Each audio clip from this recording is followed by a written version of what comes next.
Il entend le téléphone sonner dans son sommeil. Miles espère que c'est un rêve. Il attrape, glisse le doigt sur l'écran. « S'il vous plaît, pas aujourd'hui. »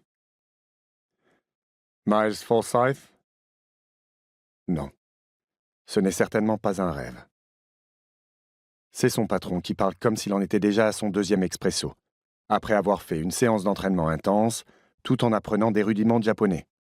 « Miles, j'ai une pépite juteuse pour toi. Excuse-moi d'interrompre ton petit déjeuner, mais je sais que tu voudrais être au courant. » Miles regarde l'heure. Il n'est même pas censé travailler aujourd'hui. Ce n'est ni programmé ni planifié, mais complètement spontané. Autant de mots que Miles déteste. Pourtant, cela fait partie de son travail depuis qu'il est chargé de l'enquête conjointe franco-britannique sur la mort d'Ingrid Fox. Au moins, contrairement à l'année dernière, il ne s'occupe plus de ses activités annexes. Un seul travail suffit amplement à occuper son temps ces jours-ci. « Bonjour patron, je suis tout oui. » Aujourd'hui est censé être un jour pour lui. Le programme a été vérifié et revérifié. Miles a tout juste résisté à l'idée de l'imprimer et de le plastifier. Car il aime l'ordre, quand le monde, lui, aime le chaos. Pourquoi les autres ne peuvent-ils pas être aussi organisés que lui? « Le capitaine Vidal de la DNPJ vient de me contacter, » dit son patron. « Il pense qu'il y a du nouveau dans l'affaire Fox. Il m'a dit que c'était juste pour m'informer, mais il t'a envoyé un email avec les détails, au cas où tu voudrais suivre l'affaire puisque tu la supervises. Ça concerne un certain nombre de personnes en lien avec le procès, dont Olivia Finn. Je ne fais que transmettre le message. » Ces deux mots magiques le ramènent en arrière. Olivia Finn.